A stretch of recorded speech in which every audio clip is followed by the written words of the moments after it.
머위에 맹독이 있다는데 이게 무슨 뚱딴지 같은 소리일까요? 머위에는 독성이 강한 부위가 있고 먹는 방법에 따라 안전하게 먹을 수도 또 독성을 섭취해서 위험해질 수도 있습니다. 머위에는 페타시테틴과 후키노톡신이라는 독성이 있는데 특히 뿌리에 많이 함유되어 있습니다. 페타시테닌은 알카로이드의 일종으로 과다 섭취 시에 간정맥 폐쇄증이나 간암 등을 유발하여 간을 심각하게 손상시킬 수가 있습니다. 특히 임산부는 섭취 시 주의해야 하는데요. 한 연구에서 머위를 차로 마신 임산부의 태아에서 간정맥 폐쇄성 증후군이 나타난 경우가 보고가 되었습니다. 또한 간 기능이 약한 사람이나 어린이의 경우에는 적은 양의 섭취에도 간 손상이 나타날 수 있기 때문에 각별한 주의가 필요하고요. 뿌리 외에도 줄기와 잎에도 이런 독성분이 있어서 머위를 섭취할 때에는 반드시 강원도에 사는 한 60대 부부는 매년 봄이 되면 머위로 된장찌개도 먹고 장아찌도 먹고 여러 가지 요리를 즐겨서 먹는데요. 그날도 저녁 시간에 머위 장아찌를 먹었는데 갑자기 호흡곤란이 와서 응급실에 실려가게 되었던 거죠. 머위는 봄이 되면 많이 먹는 나물로 쌉싸름한 맛과 풍부한 향으로 입맛을 돋아주고 당뇨와 암 예방 등 몸에도 정말 좋은 음식인데요. 그렇다면 도대체 왜 60대 부부는 호흡곤란이 와서 응급실에 실려갔었던 걸까요? 더군다나 이전에 먹을 때는 이상이 없었는데 이번에는 무슨 일이 있었던 걸까요? 머위가 몸에 좋지만 먹는 방법에 따라서 호흡곤란을 일으키고 간을 손상시켜서 심하면 간 정맥 폐쇄증 간암을 유발하며 알러지를 일으켜 알러지 쇼크가 나타날 수 있다는 거죠. 제철 나물로 사랑받는 나물인 머위 잘 알고 드셔야겠죠? 지금부터 머위의 독성, 그리고 먹을 때 주의할 점과 머위의 효능 7가지, 머위와 함께 먹으면 좋은 음식 3가지까지, 그리고 머위의 특급 조리법, 머위에 대한 모든 것을 알아볼게요. 머위에 맹독이 있다는데 이게 무슨 뚱딴지 같은 소리일까요? 머위에는 독성이 강한 부위가 있고 먹는 방법에 따라 안전하게 먹을 수도 또 독성을 섭취해서 위험해질 수도 있습니다. 머위에는 페타시테틴과 후키노톡신이라는 독성이 있는데 특히 뿌리에 많이 함유되어 있습니다. 페타시테닌은 알카로이드의 일종으로 과다 섭취 시에 간정맥 폐쇄증이나 간암 등을 유발하여 간을 심각하게 손상시킬 수가 있습니다. 특히 임산부는 섭취 시 주의해야 하는데요. 한 연구에서 머위를 차로 마신 임산부의 태아에서 간정맥 폐쇄성 증후군이 나타난 경우가 보고가 되었습니다. 또한 간 기능이 약한 사람이나 어린이의 경우에는 적은 양의 섭취에도 간 손상이 나타날 수 있기 때문에 각별한 주의가 필요하고요. 뿌리 외에도 줄기와 잎에도 이런 독성분이 있어서 머위를 섭취할 때에는 반드시 소금을 넣은 끓는 물에 데친 후에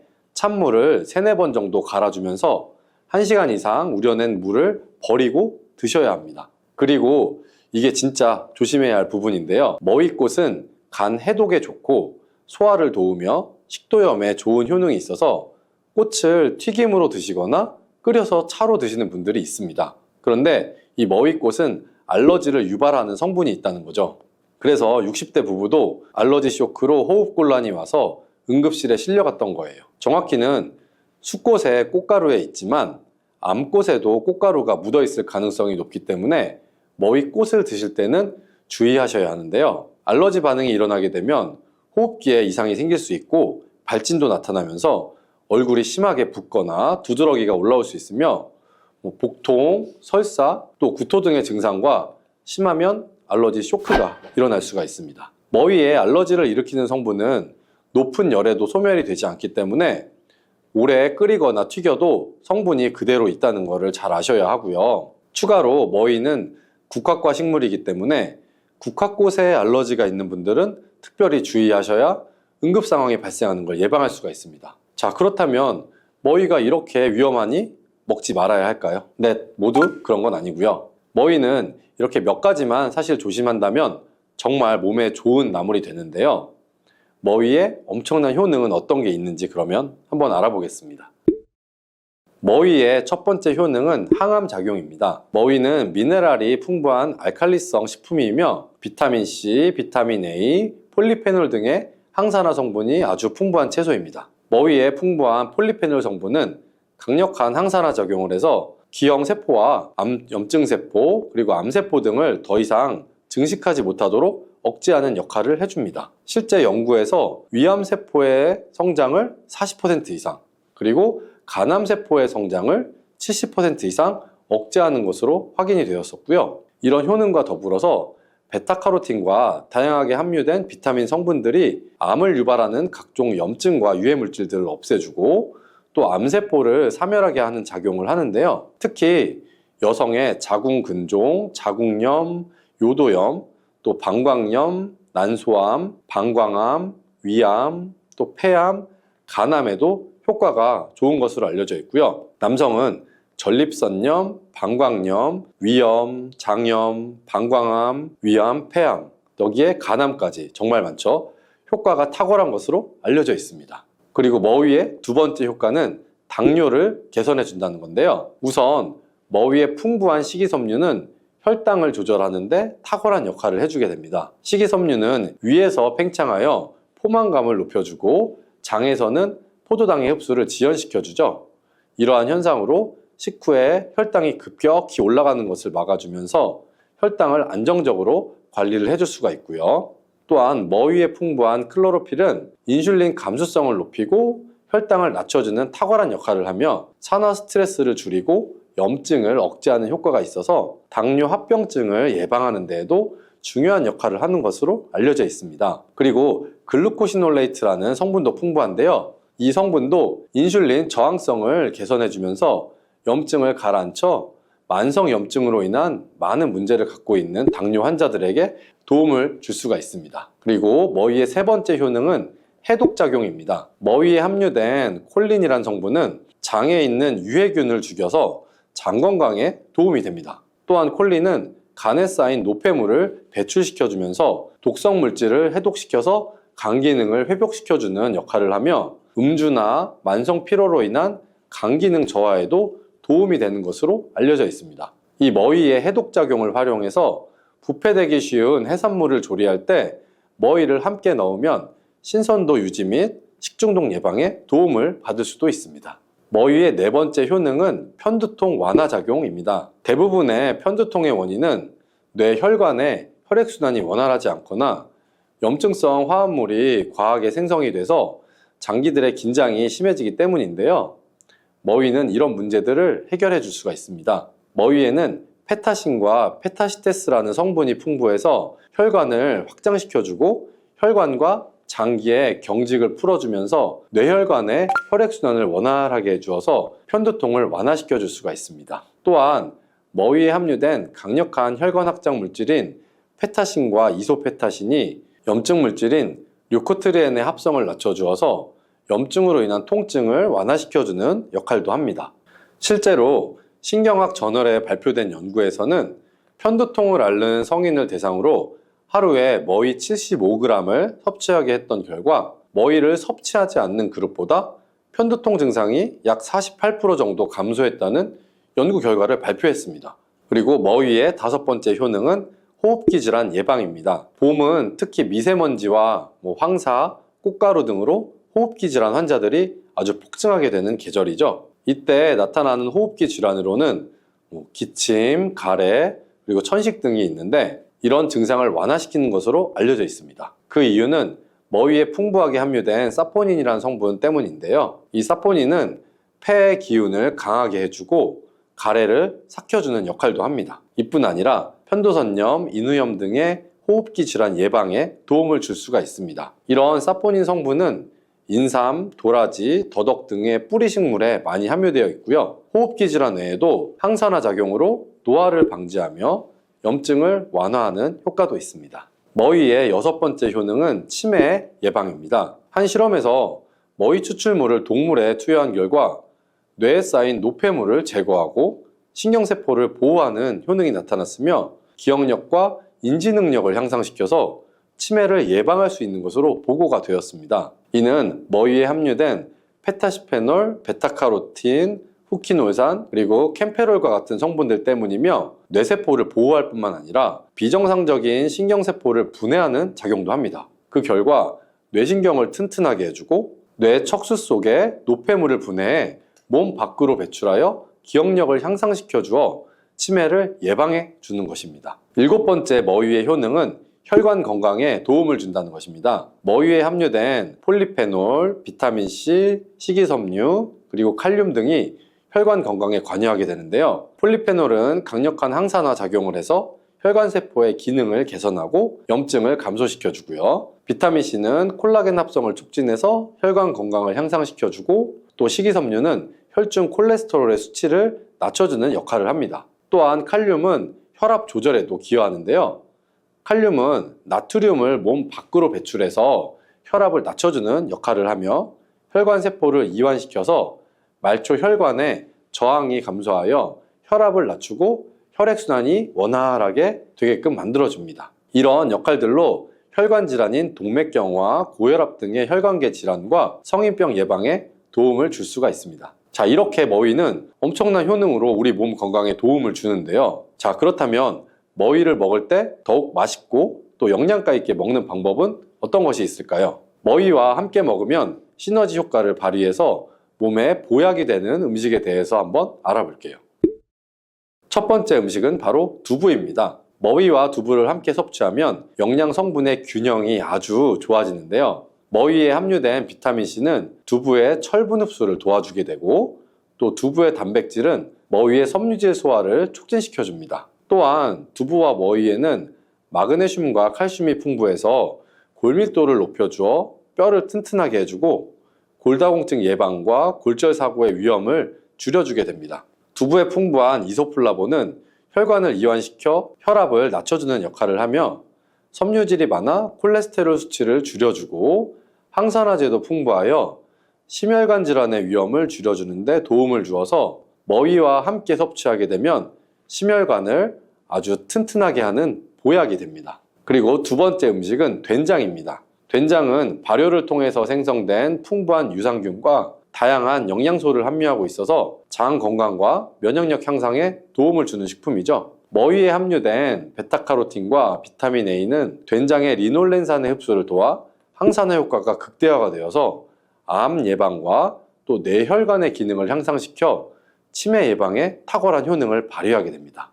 된장은 머위의 쓴맛을 중화시켜서 부드럽게 만들어주는 효과가 있고, 머위의 풍부한 칼륨은 된장의 나트륨을 몸 밖으로 배출해주는 기능이 있어 된장을 더욱 건강하게 섭취할 수 있도록 도와줍니다. 된장에 부족한 비타민은 머위가 보충을 해주고, 또 머위에 부족한 단백질은 된장이 보충해 주어서 영양 성분의 균형도 잘 맞춰주는 아주 찰떡궁합의 음식이 됩니다. 그리고 세 번째 음식은 미역입니다. 미역에는 철분이 풍부하게 함유되어 있는데 머위에 풍부한 비타민C는 이 철분의 흡수를 촉진시켜주는 역할을 하게 되고요. 또한 머위와 미역에는 항산화 물질이 풍부해서 체내 활성산소를 제거하여 노화 방지와 면역력 강화에 도움을 주게 됩니다. 그리고 많은 식이섬유는 콜레스테롤을 배출시켜주고 장 건강에 도움을 주며 변비 예방에도 탁월한 효능을 나타낼 수 있습니다. 이뿐만 아니라 머위의 사포닌과 미역의 알긴산이 만나면 소화를 돕는 효능을 발휘하게 되고요. 자, 그럼 추가로 머위를 맛있게 먹을 수 있는 특급 조리법을 한 가지 알려드릴게요. 먼저 머위를 소금을 넣은 끓는 물에 약 5분 정도 충분히 데쳐 주시고요. 그 후에 찬물을 갈아주며 1시간 이상 식혀주신 다음 머위를 잘 다듬어 줍니다. 그 후 두부를 끓는 물에 한번 삶아 주시고 면포에 담아 물기를 제거하고 으깨 주시면 되고요. 먹기 좋은 크기로 자른 이 머위와 으깬 두부에다가 들기름, 다진 마늘, 고춧가루, 까나리, 매실청, 통깨를 넣고 잘 버무려 주시면 맛과 영양 성분이 모두 좋은 머위 두부 무침이 완성이 됩니다. 도라지에는 사포닌이라는 성분이 많이 들어있는데요. 이 성분은 여러 가지 건강 효과가 있지만 약물과 상호작용을 일으킬 수 있다는 것 아실까요? 특히 도라지의 사포닌은 혈압을 낮추는 작용을 할 수가 있기 때문에 고혈압약을 복용 중인 분들은 도라지를 과도하게 섭취하게 되면 약효에 영향을 미칠 수가 있어서 주의가 필요합니다. 잘못하면 혈압약과 함께 섭취한 뒤 혈압이 지나치게 낮아질 위험이 있을 수 있다는 거죠. 또한 도라지는 체내에서 흡수되는 철분의 양을 방해할 수가 있는데요. 부족한 사람이나 철분제를 복용 중인 분들은 도라지 섭취에 신경을 써야 할 필요가 있습니다.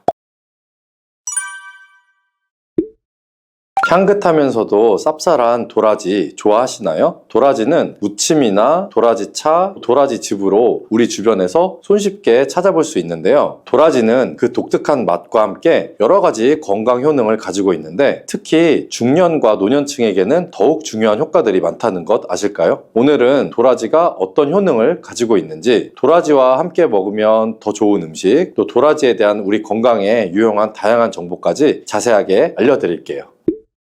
첫 번째 도라지의 효능은 바로 기관지 건강에 도움을 준다는 점입니다. 먼저 도라지가 기관지 건강에 좋다는 이야기 들어보신 분 있으신가요? 예로부터 도라지는 기침이나 가래에 좋다고 했는데요. 동의보감에서도 거담작용, 즉 가래를 없애주는데 도움이 된다고 기술이 되어 있습니다. 동의보감뿐만 아니라 도라지는 폐 건강과 면역력 증진에 좋은 음식으로 예로부터 사랑받아왔습니다. 혹시 사포닌이라고 들어보셨나요? 홍삼에 이 사포닌 성분이 들어있어서 몸에 좋다고 들어보셨을 거예요. 도라지에도 이 사포닌이라는 성분이 풍부하게 들어있는데요. 이 사포닌은 기관지의 염증을 완화하고 기침을 줄여주는 효과가 있습니다. 그래서 도라지는 기침이나 가래가 잘 배출되지 않는 증상에 특히 좋은 음식으로 알려져 있는 거죠. 도라지를 꾸준히 섭취하면 기관지에 쌓여있는 불순물을 배출하는데 도움을 줄 수가 있는 거고요. 이는 겨울철에 건조한 공기나 감기와 같은 호흡기 질환으로 인한 불편함을 줄이는데 큰 도움이 될 수가 있습니다. 또한 도라지는 기침을 완화해주는 효과가 있어서 목이 칼칼하거나 인후염 증상에 시달릴 때도 유용한 자연 치료제가 될 수가 있답니다. 목이 안 좋으면 도라지차를 권하는 이유도 그런 것이죠. 이제부터는 목이 칼칼하거나 기관지가 불편하다는 느낌이 드실 때 도라지 한번 드셔보시는 것 어떨까요? 두 번째 도라지의 놀라운 효능은 바로 면역력 강화입니다. 오래 묵은 도라지는 산삼보다 더 좋다는 옛말 들어보신 분 있으실까요? 아까 알려드린 도라지에 들어있는 사포닌이라는 성분 외에도 도라지에는 여러 가지의 비타민과 미네랄이 풍부하게 들어있어서 면역 체계를 강화하는 데 도움을 주는데요. 특히 도라지에는 비타민C가 풍부하게 들어있는데 이 비타민은 면역세포의 기능을 향상시키고 몸의 자연 방어력을 높여주는 역할을 합니다. 또 도라지는 항산화 물질인 플라보노이드와 폴리페놀을 함유하고 있어서 우리 몸이 외부에서 들어오는 바이러스나 세균에 잘 대응할 수 있도록 도와줍니다. 또한 도라지와 같은 흰색 채소에 풍부하게 들어있는 안토잔틴은 체내 노폐물 배출을 촉진하고 세균과 바이러스 저항력을 높여서 면역력을 증진시키는 효과가 있어 면역력이 떨어지기 쉬운 겨울철에 도라지를 자주 섭취하면 건강을 유지하는 데 큰 도움이 될 수 있다는 것 알아두시고요. 도라지의 대단한 효능 세 번째는 암 예방 효과입니다. 도라지는 암 예방에도 도움이 될 수 있는 식품으로 알려져 있는데요. 향긋하고 쌉쌀한 도라지 몸에 좋다는 것은 알았지만 암 예방에도 도움이 된다는 것은 참 놀랍죠. 도라지에 포함된 사포닌 성분은 암세포의 성장을 억제하는 데 중요한 역할을 한다는 많은 연구 결과가 있는데요. 특히 도라지에 들어있는 파이토케미컬 성분은 항암작용을 해서 세포의 변이를 막아주는 효과가 있습니다. 또한 도라지에 있는 다양한 비타민과 미네랄은 암 예방에 중요한 역할을 하며 항염작용을 통해서 몸의 염증 수치를 줄여주기도 합니다. 한국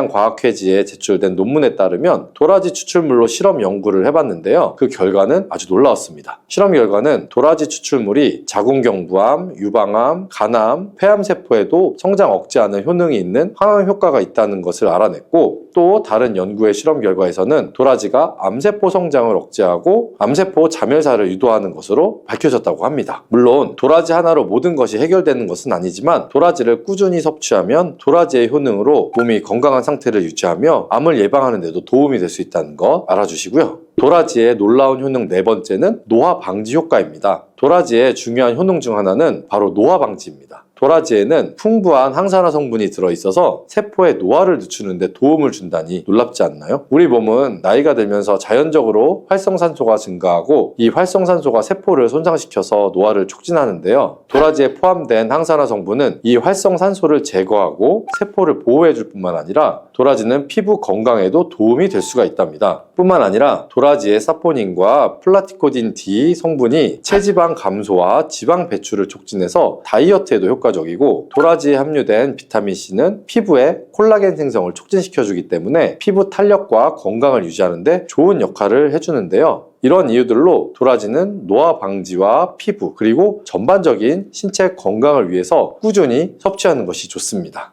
도라지는 놀라운 건강 효능이 있는 식품이지만 모든 음식이 그렇듯이 잘못 섭취하거나 특정한 체질의 사람에게는 부작용이 있을 수가 있는데요. 몸에 독이 될 수 있는 도라지 섭취법과 도라지를 드실 때 주의할 점을 몇 가지 알려드릴게요.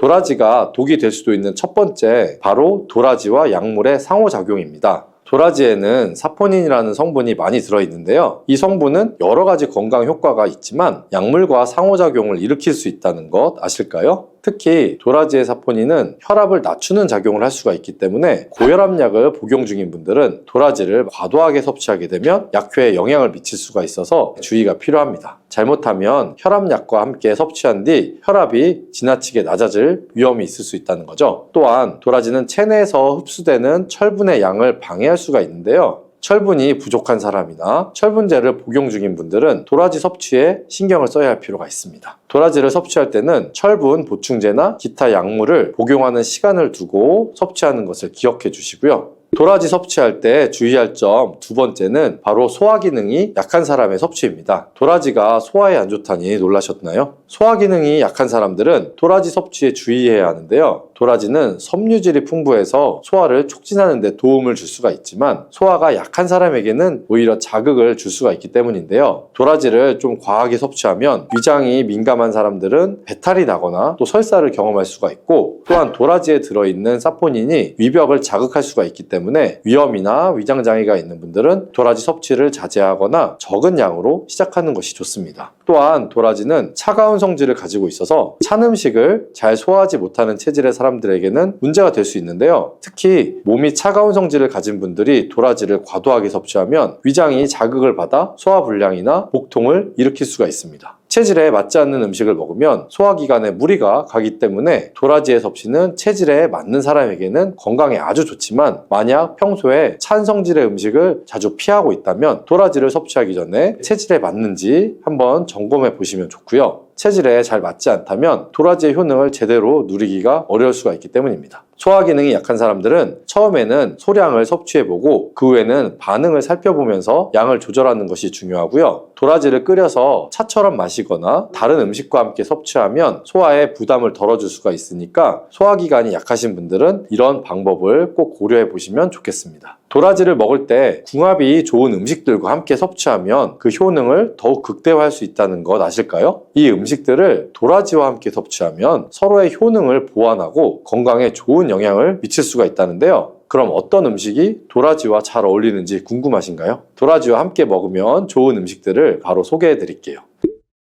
첫 번째로 찰떡궁합은 도라지와 사과입니다. 도라지와 사과는 궁합이 정말 좋은 음식이라는 거 아셨을까요? 사과에는 비타민C와 식이섬유가 풍부하게 들어있는데요. 이 성분들이 도라지와 함께 섭취하면 서로 시너지 효과를 낼 수가 있습니다. 도라지가 가진 항산화 성분과 비타민C, 그리고 사과가 가지고 있는 비타민과 여러 영양 성분들이 결합하면 면역력 강화에 큰 도움이 되며 특히 겨울철 감기 예방에 아주 효과적입니다. 사과는 소화에도 도움이 되는 음식인데 도라지와 함께 섭취하면 소화 불량을 예방하는 데에도 좋습니다. 또한 사과의 달콤한 맛이 도라지의 쌉싸름한 맛을 완화시켜 주어서 맛도 좋게 즐길 수가 있고요. 그래서 도라지를 사과와 함께 갈아서 먹거나 혹은 도라지 차에 사과 조각을 넣어서 먹는 것도 좋은 방법이니까 한번 드셔보시기 바랍니다. 도라지와 함께 먹기 좋은 두 번째 추천할 음식은 바로 배입니다. 배와 도라지의 궁합은 아주 유명하죠. 배는 도라지와 함께 섭취할 때 기관지의 건강을 더욱 강화할 수 있는 음식인데요. 배는 수분이 풍부하고 기침을 완화하는 데 효과적인 성분을 가지고 있습니다. 또한 배에 들어있는 비타민과 미네랄은 도라지의 효능을 더 잘 흡수할 수 있게 도와준답니다. 도라지와 배를 함께 섭취하면 기침을 줄이고 기관지 건강을 보호하는 데 큰 도움이 될 수 있다는데요. 배와 도라지를 함께 넣고 끓여서 차로 마시면 감기 예방과 기침 완화에 효과적이고 몸을 따뜻하게 해주는 효능도 있습니다. 또한 영양뿐만 아니라 배의 달콤함이 도라지의 쌉싸름한 맛을 부드럽게 해주어서 맛있게 즐길 수가 있답니다. 특히 쌀쌀한 겨울철 배와 도라지를 함께 드시면 맛도 좋고 몸에도 보양만큼 좋으니 꼭 챙겨 드셔야겠죠. 도라지와 환상의 짝꿍 세 번째는 바로 생강입니다. 생강은 차가운 성질을 가진 도라지를 따뜻하게 만들어주는 음식으로 도라지와 함께 섭취하면 몸을 따뜻하게 하고 소화 기능을 도와주는데요. 생강은 위장을 자극해서 소화를 촉진하고 몸에 쌓인 노폐물을 배출하는 데 효과적이죠. 특히 도라지와 생강을 함께 끓여서 차로 마시면 겨울철에 몸을 따뜻하게 해주고 면역력을 강화하는 데도 아주 좋습니다. 생강은 혈액순환을 도와주고 염증을 감소시키는 효과가 있어서 도라지의 효능을 더욱 잘 살려준답니다. 이 두 가지를 함께 섭취하면 감기 예방뿐만 아니라 체내에 쌓인 독소를 배출하는 데에도 큰 도움이 되니까 도라지와 생강을 함께 우려서 차로 한번 마셔보세요. 도라지와 찰떡궁합인 음식이 있으면 도라지와 궁합이 좋지 않은 식품도 있겠죠. 도라지의 효능을 제대로 누리기 위해서는 음식의 궁합도 신경을 써야 하는데요. 도라지와 함께 먹을 때 피해야 할 식품들을 바로 소개해 드릴게요. 첫 번째로 피해야 할 음식은 바로 돼지고기입니다. 돼지고기는 기름기가 많고 소화가 잘 안 되는 고기 중에 하나인데 도라지와 함께 섭취하면 소화불량을 일으킬 수 있다는 거 모르셨죠? 도라지의 효능이 잘 전달이 되려면 소화가 잘 되어야 하는데 돼지고기와 도라지를 함께 먹으면 도라지에 들어있는 유효 성분들이 제대로 흡수되지 않을 수가 있는데요. 그래서 도라지와 돼지고기는 함께 먹지 않는 것이 좋습니다. 또한 돼지고기는 기름기가 많아 과하게 섭취할 경우에는 혈중 콜레스테롤 수치를 높일 수가 있기 때문에 도라지의 건강 효과를 온전히 누리기 위해서는 돼지고기와 함께 먹지 않는 것이 좋답니다. 두 번째로 궁합이 좋지 않은 음식은 바로 술입니다. 술은 도라지와 함께 먹으면 그 효능이 상쇄될 수 있다는 거 아셨나요? 시중에 도라지로 만든 도라지주도 나와 있기는 하는데요. 하지만 사실 건강에는 술과 도라지를 함께 섭취하는 것이 좋지는 않습니다. 술을 마시면 간에서 해독작용을 하게 되는데요. 도라지에 있는 성분들이 간에 부담을 줄 수가 있기 때문에 술을 마신 후 도라지를 섭취하면 간에 과하게 부담을 줄 수가 있어서 같이 드시는 것은 좋지가 않습니다. 또한 술은 면역력에 좋지 않은 영향을 미칠 수 있기 때문에 면역력을 강화하려는 목적으로 도라지를 섭취하는 경우에는 꼭 술 드시는 것을 피하셔야겠죠. 황반변성은 노화로 인해 황반부가 손상되는 질환을 말하는데요. 여기서 황반부가 뭐냐 하면 망막의 중심부를 말합니다. 다시 말해 황반변성은 망막의 중심부가 손상되는 질환이라는 거죠. 참나물에 풍부한 비타민 A는 황반변성의 진행을 늦추고 예방하는 데 도움을 주고요. 뿐만 아니라 참나물에는 루테인과 지아잔틴도 들어있는데요. 잠깐 유튜브나 TV를 보시는 분들은 괜찮은데 혹시 유튜브 시청을 자주 하시거나 디지털 기기를 너무 자주 사용하시는 분들은 예전에 비해서 눈이 뻑뻑하고 눈이 안 좋아진다고 느껴지진 않으시나요? 현대인들은 너무 잦은 디지털 기기 사용으로 인해서 청색광에 노출되는 시간이 증가하고 눈 건강에 대한 걱정이 커지고 있는데요. 참나물에 함유된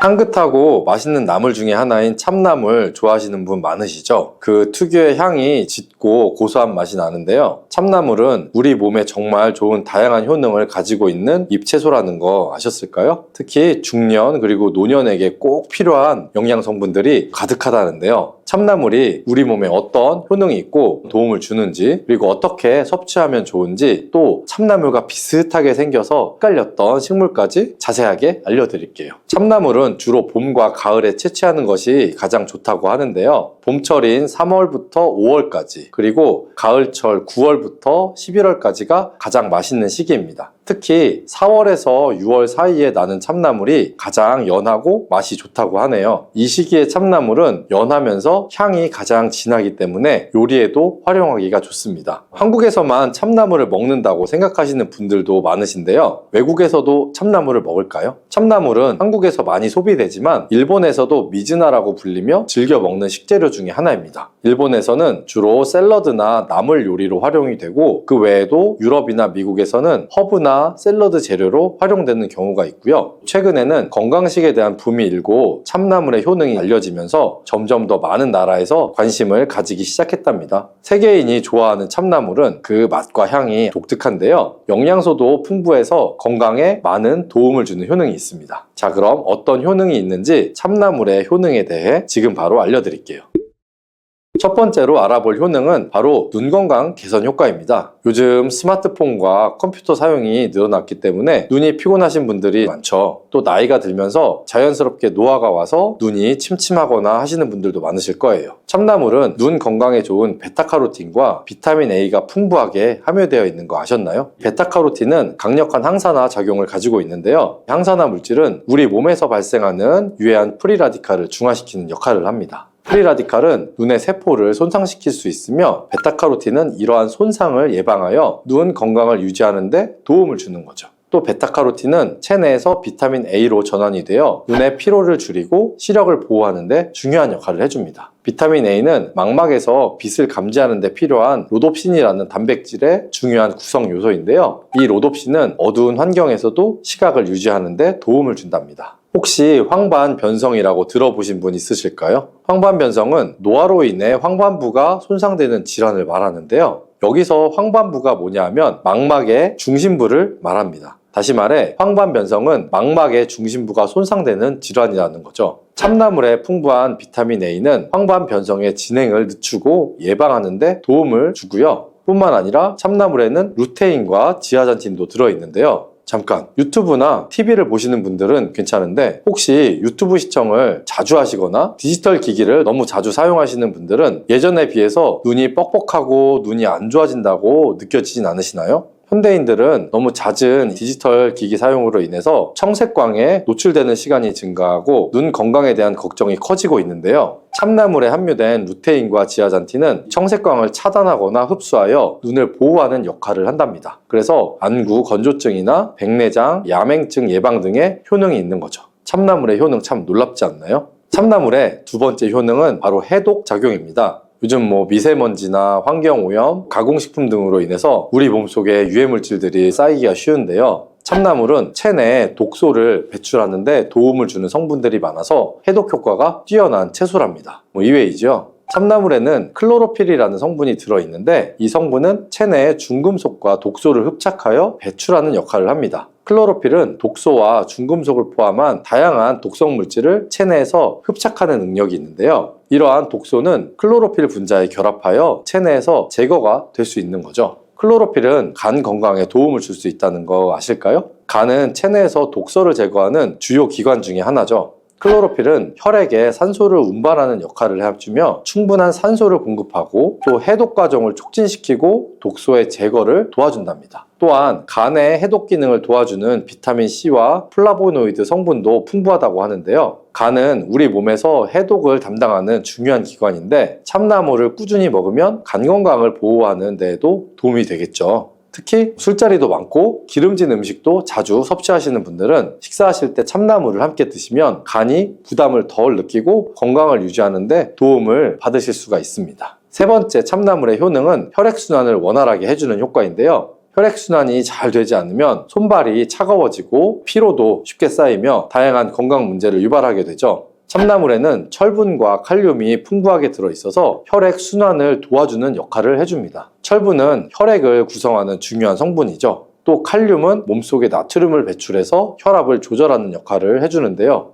철분과 칼륨이 고혈압을 예방하고 혈관 건강을 지키는 데에도 도움이 된답니다. 또한 참나물에 함유된 비타민 K도 혈액 응고를 돕고 혈관 건강을 유지하는 데 중요한 역할을 하는데요. 이에 관련된 연구 결과가 있습니다. 덴마크 에디스코안 대학교 영양학 연구소의 니콜라 본도노 박사 연구팀이 실험을 진행했는데 실험 대상은 중년의 덴마크인으로 약 5만 명이 참가했습니다. 비타민 K와 죽상경화성 심혈관 질환 사이의 연관성을 연구를 했는데요. 연구 결과 비타민 K1 섭취량이 가장 많은 사람은 섭취량이 가장 적은 사람에 비해 죽상경화성 심혈관 질환 때문에 병원에 입원할 위험이 21% 정도 감소가 했고 비타민 K2의 경우에는 14% 정도가 감소했다고 합니다. 특히 말초 동맥질환 위험이 34% 낮아지는 것으로 나타났다니 참으로 놀라운 연구 결과이죠. 평소 혈압이 높거나 혈액순환이 원활하지 않다고 느끼시는 분들이라면 참나물을 식단에 자주 포함하시면 좋겠죠. 참나물의 놀라운 효능 네 번째는 바로 장 건강과 다이어트 효과입니다. 중년 이후에는 장 건강이 더욱 중요해지죠. 변비로 고생하는 분들도 많으실 텐데요. 참나물이 장 건강을 돕는 데 아주 좋은 채소랍니다. 이 참나물에는 식이섬유가 풍부하게 들어있어서 장 운동을 촉진하고 또 배변 활동을 원활하게 해주는 효과가 있는데요. 특히 수용성의 식이섬유가 많아서 장내의 유익균을 늘려주고 장 건강을 개선하는 데 도움을 준다고 해요. 참나물을 꾸준히 섭취하면 장이 편안해지고 변비 예방에도 도움이 되겠죠. 그리고 참나물은 칼로리가 아주 낮고 수분이 많아서 다이어트에도 좋은 식재료인데요. 음식의 양을 줄이지 않고도 포만감을 느낄 수가 있어서 식사량 조절이 필요하신 분들에게 도움이 될 수가 있습니다. 또한 체내에 나트륨을 배출하는 효과가 있어서 부기 완화에도 도움이 되고요.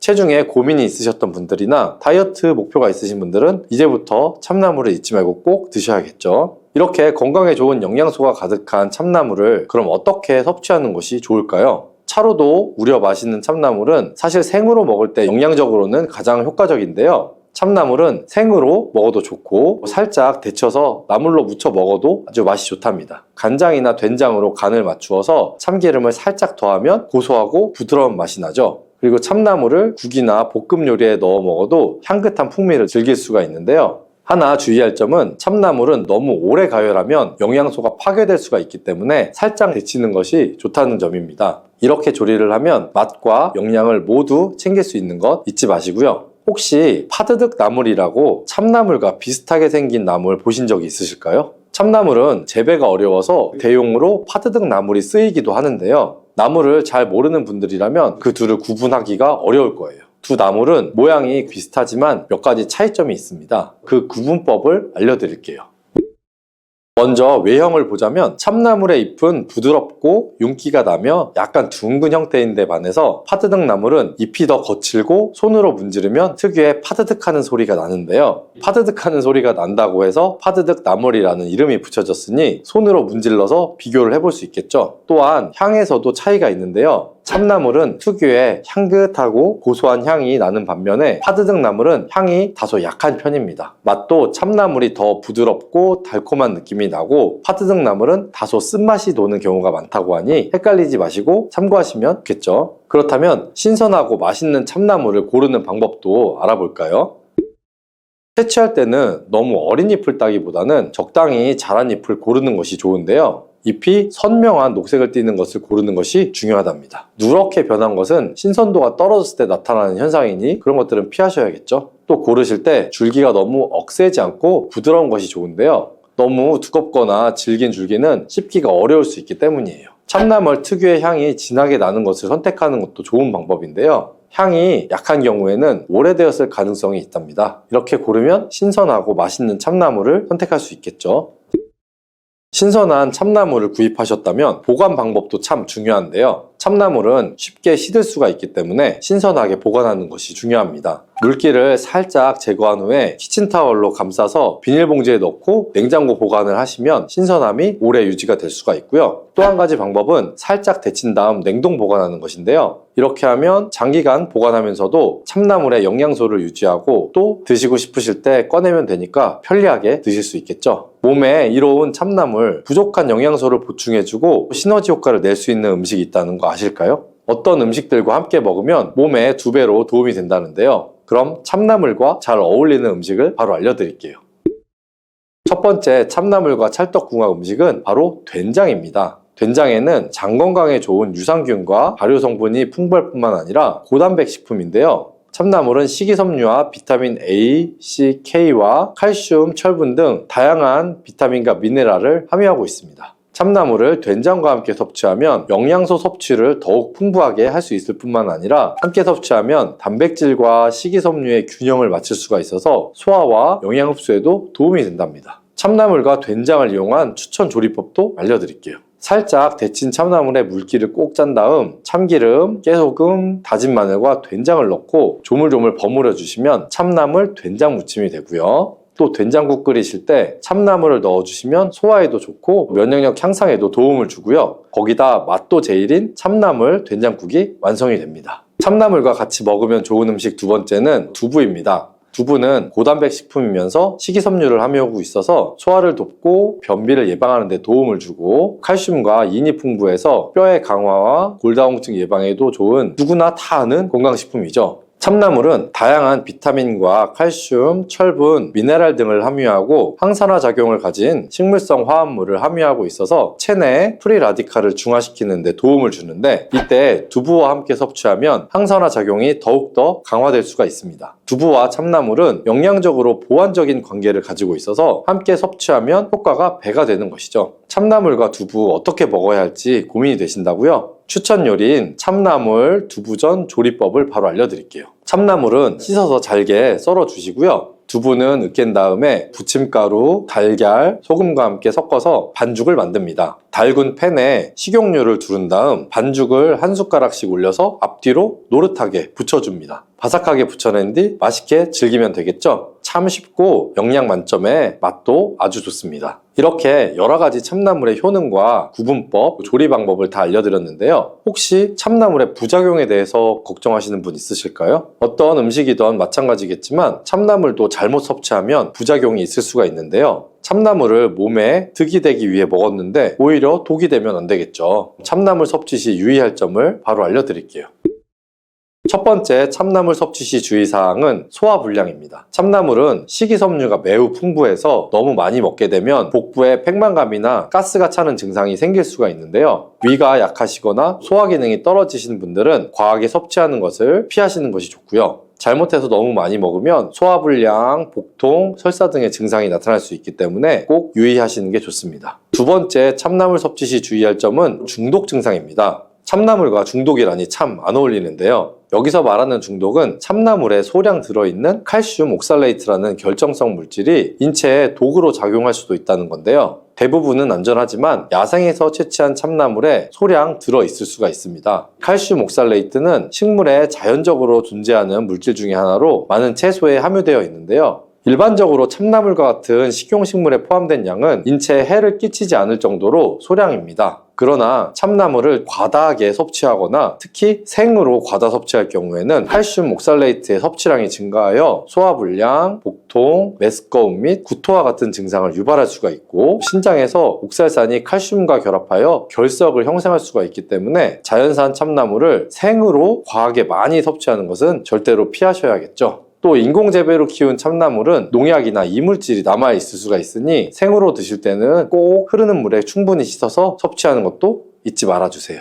여러분, 칼슘이 뼈를 이루는 주 성분인 거 잘 알고 계시죠? 마그네슘은 이런 필수 미네랄인 칼슘의 흡수를 도와주기 때문에 녹두가 뼈 건강에도 놀라운 효능을 발휘를 할 수가 있는 거죠. 그런데 녹두는 기본적으로 성질이 차기 때문에 몸이 찬 분들은 좀 주의해서 드시는 게 좋고요. 그래서 녹두의 껍질을 벗기고 드시는 분들도 있습니다. 하지만 마늘이랑 같이 드시면 몸이 좀 찬 분들도 조금 더 편하게 녹두를 드실 수가 있습니다. 왜냐하면 마늘은 녹두와 반대로 따뜻한 성질이 있죠. 그래서 같이 복용하시면 녹두의 찬 성질을 중화시켜 줄 수가 있어요. 또 이뿐만 아니라 마늘이 대표적인 사실 알고 계시나요? 녹두는 이렇게 드셔야 당뇨가 예방이 되고 혈당이 쑥 떨어집니다. 한의학에서는 약으로 사용할 정도로 아주 약효가 뛰어난 식재료가 바로 녹두예요. 우리 선조들은 이 약효를 잘 알고 일반 가정에서도 많이 사용을 했었고요. 이런 녹두가 만병의 근원인 고혈압과 당뇨에도 좋다는 사실 알고 계셨나요? 그런데 이렇게 좋다는 녹두도 우리가 잘 알고 먹어야 되는데요. 잘못 드시면 우리 몸에 독이 될 수도 있고, 반대로 잘 알고 드시면 보약이 될 수도 있기 때문입니다. 그러면 녹두는 어떻게 또 무엇과 먹어야 되고, 녹두를 드실 때 주의할 점은 무엇인지 모두 알려드릴게요. 보통 녹두의 약간 거친 식감을 좀 싫어하시는 분들이 많은데, 그래서 껍질을 까고 녹두 속 알맹이만 드시는 경우들이 있죠. 근데 녹두에 놀라운 효과를 가진 영양 성분들은 거의 다 껍질에 있기 때문에 녹두 껍질은 반드시 함께 드셔야 돼요. 녹두에는 기본적으로 식이섬유가 아주 풍부하게 들어있고 소화를 돕는 효소가 많아서 소화가 잘 안 되는 분들이 드시면 도움이 많이 되고요. 녹두에 풍부하게 들어있는 식이섬유가 우리의 장 운동을 활발하게 해서 변비에도 도움이 될 수 있고, 소화를 돕는 효소가 장내의 유익균을 풍성하게 해주기 때문에 장 건강을 전반적으로 개선하는 데 도움을 줄 수가 있습니다. 그래서 우리 선조들은 녹두는 기력이 많이 약해진 환자에게 녹두죽을 먹여서 몸을 회복시켜 주기도 했었어요. 그만큼 몸이 약해진 환자들의 몸에도 흡수가 아주 잘 될 만큼 녹두가 우리 몸에 좋다는 거겠죠. 놀랍게도 녹두에는 마그네슘, 칼슘과 같은 미네랄 성분들도 아주 풍부한데요. 이 풍부한 칼슘은 골다공증을 예방해주고 뼈를 튼튼하게 하는 효과가 있습니다.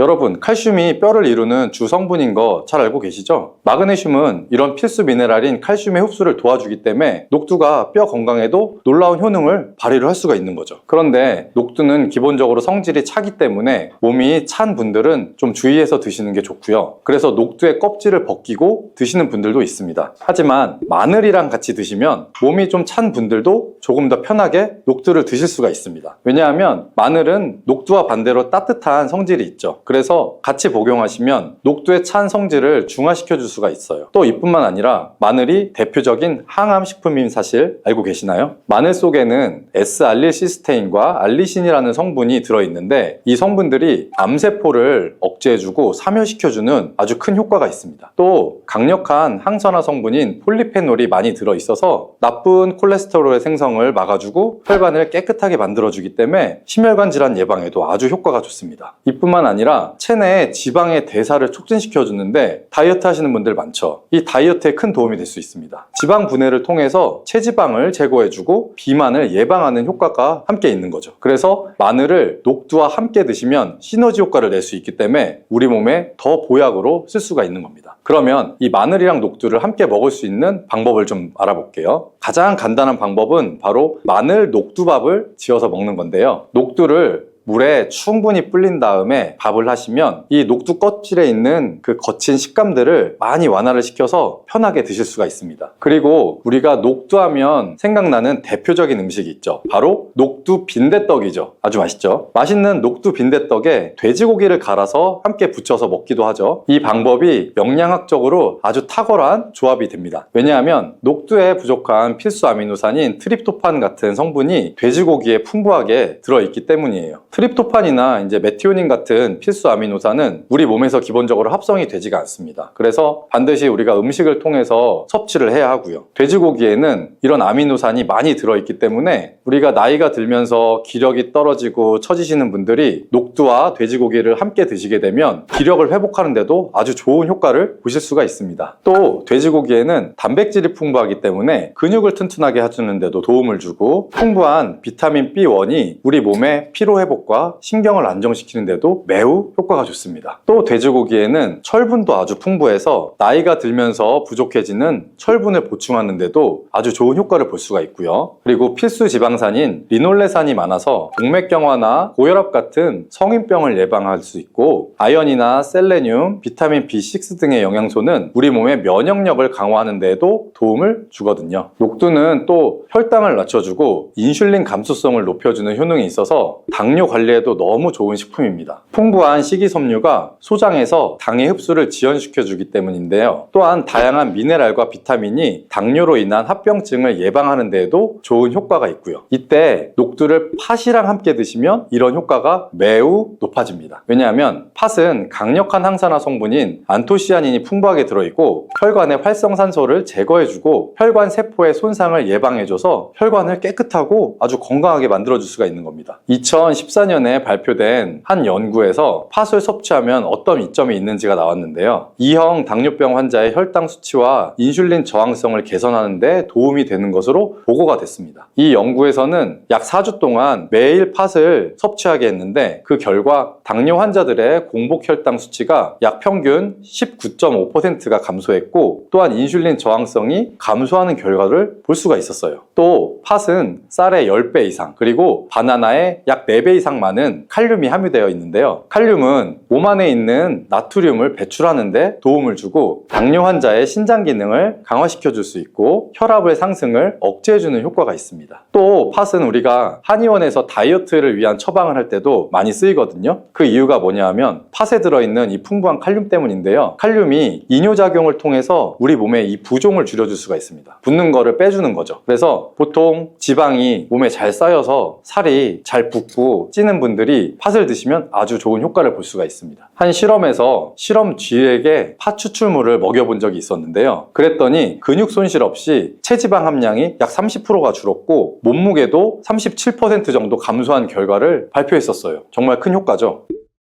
자, 이렇게 녹두와 함께 복용하면 좋은 식품들을 우리가 알아봤는데요. 그렇다면 녹두를 복용할 때 주의할 점도 있겠죠. 어떤 것이 있는지 한번 볼게요. 첫 번째는 녹두의 차가운 성질이에요. 이 녹두의 차가운 성질은 우리 몸에 열을 낮춰줄 수 있고 외부로부터 받는 스트레스를 해소시켜주는 효과가 있는데요. 또 염증을 완화시킬 수도 있고 통증을 줄이는데도 도움이 됩니다. 그래서 두통이 심한 분들은 녹두로 속을 채운 베개를 쓰면 두통을 완화하는 효과를 보시기도 합니다. 다만 이 찬 효과 때문에 녹두를 드실 때 주의하셔야 할 점이 있겠죠. 평소에 몸이 차서 냉증이 있는 분들은 녹두를 많이 드시게 되면 오히려 거꾸로 해가 될 수가 있겠죠. 찬 음식이 많이 들어가면 위나 장이 차가워지기 때문에 소화력이 보통 좀 떨어질 수가 있고요. 그래서 이제 복통이나 변비, 설사 같은 증상들이 나타날 수가 있습니다. 그래서 이런 분들은 녹두를 드시려면 앞에서 말씀드린 대로 마늘이랑 함께 드셔보시기 바랍니다. 그리고 두 번째로 주의할 점은 바로 녹두의 강력한 해독작용인데요. 이 녹두의 해독작용은 우리 몸에 도움을 줄 수가 있는데요. 몸의 중요한 장기 중에 하나인 간에 특히나 많은 도움을 줍니다. 왜냐하면 간은 우리 몸에 들어오는 독소를 해독해주는 역할을 맡고 있죠. 녹두가 이런 간의 해독 기능을 올려줄 수가 있기 때문이죠. 녹두에 들어있는 풍부한 단백질과 펩타이드가 간의 해독작용에 필요한 글루타치온의 원료를 공급을 해주게 되고 체내에 중금속이나 독성 물질을 결합시켜서 몸 밖으로 배출을 도와주게 됩니다. 특히 중금속 해독 연구에서는 납이나 카드뮴 등의 흡수를 억제하고 배출을 도와줘서 독성을 완화하는 효과를 보여주기도 했었고요. 하지만 이런 효과가 우리가 보약을 복용할 때는 거꾸로 상극이 될 수가 있습니다. 몸이 약하거나 여러 가지 이유로 보약을 드시는 분들 많이 있죠. 바로 이 보약의 효과가 녹두의 해독작용 때문에 오히려 사라져버릴 수가 있기 때문인데요. 그래서 우리가 한의원에서 보통 한약을 짓거나 하면 녹두나 숙주나무를 먹지 말라고 얘기하는 거를 들어보신 적이 있을 거예요. 이 녹두의 해독작용은 녹두 껍질에 있는 성분 때문에 보통 나타나는데요. 껍질을 제거하고 만든 요리나 녹두 전분으로 만든 청포묵이나 녹두 당면을 드시면 녹두의 해독작용은 누릴 수가 없어요. 물론 녹두 껍질을 제거해도 알맹이의 영양 성분들이 풍부한데요. 우리가 해독작용이 필요한 경우에는 껍질을 제거하지 않고 그대로 복용하시는 게 좋습니다. 그리고 세 번째로 복용 시에 주의할 점은 바로 녹두의 풍부한 칼륨입니다. 앞에서 한번 말씀을 드렸는데 칼륨은 몸에 나트륨을 배출해주며 당뇨와 고혈압에도 도움이 되지만 만약에 신장질환이 있는 신장이 약하신 분들에게는 거꾸로 독이 될 수가 있습니다. 신장이 약하신 분들이 이 녹두를 필요 이상으로 많이 과량 드시게 되면 칼륨 배출이 제대로 안 되기 때문에 몸에 칼륨이 쌓이면서 고칼륨 혈증이 발생할 수가 있거든요. 만약에 고칼륨 혈증이 오면 근육이 약해지거나 부정맥, 심장질환 등의 증상이 발생할 수가 있기 때문에 신장이 약하신 분들은 과도하게 많이 드시지 않는 게 좋습니다.